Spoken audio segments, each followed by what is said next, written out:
Football বিশ্বকাপ 2026কে স্বাগত জানিয়ে গোপালগঞ্জ বিজ্ঞান ও প্রযুক্তি বিশ্ববিদ্যালয়ের আর্জেন্টিনার সমর্থকেরা আনন্দ র্যালি করছেন। এ নিয়ে আরও জানতে গোপালগঞ্জ বিজ্ঞান ও প্রযুক্তি বিশ্ববিদ্যালয় ক্যাম্পাস থেকে যুক্ত হচ্ছেন প্রতিনিধি সজীব বিশ্বাস। সজীব, আর্জেন্টিনার সমর্থক যারা আছেন তারা তো আনন্দ র্যালি বের করেছেন, আপনার মাধ্যমে এই র্যালির সর্বশেষ খবর জানতে চাই।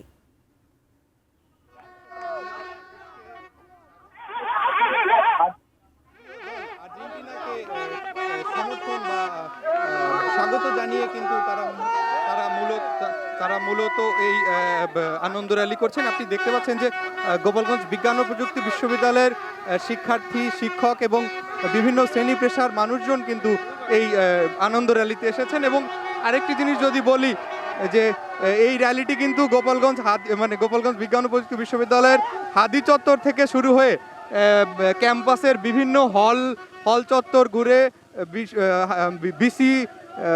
ভিসির যে বাসভবন, সেই বাসভবন হয়ে এখন কিন্তু মহিলাদের যে মেয়েদের যে হল, সেই হল রাস্তায় রয়েছেন এবং তারা কিন্তু বিভিন্ন স্লোগান দিচ্ছেন আর্জেন্টিনার পক্ষে এবং আর্জেন্টিনার যে সকল প্লেয়ার আছে, মেসি বা ব্রাজিলকে কিন্তু কটাক্ষ করেও কিন্তু বিভিন্ন ধরনের স্লোগান দিচ্ছেন এই আর্জেন্টিনার সমর্থকরা।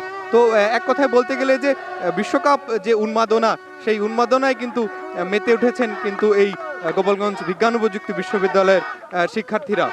আরেকটু যদি বলি, আমরা একজন শিক্ষার্থী বা একজন সমর্থকের সাথে কথা বলতে চাই যে আসলে আপনারা এবার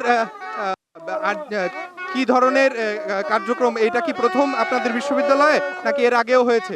এর আগে আমরা 22 সালে আর্জেন্টিনা বিশ্বকাপকে স্বাগত জানিয়ে একটা র্যালি করছিলাম এবং আর্জেন্টিনা যখন চ্যাম্পিয়ন হওয়ার পরেও আমরা বিদায় র্যালি করছিলাম এবং সেখানে আমাদের শত শত শিক্ষার্থীরা ওই আনন্দ র্যালিতে এবং স্বাগত র্যালিতে অংশগ্রহণ করে।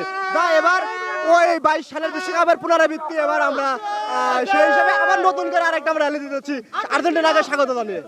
শুনছিলেন শিক্ষার্থীরা কিন্তু তাদের যে আনন্দ উল্লাস, এর আগেও কিন্তু তারা এই আনন্দ র্যালি করেছিলেন। তো সবকিছু মিলিয়ে আসলে বিশ্বকাপ উন্মাদনা এখন কিন্তু বিভিন্ন ক্যাম্পাসেও ছড়িয়ে গিয়েছে। এই ছিল আমার কাছে গোপালগঞ্জ বিজ্ঞান ও প্রযুক্তি বিশ্ববিদ্যালয়ের আর্জেন্টিনার সমর্থকদের আনন্দ র্যালির সর্বশেষ।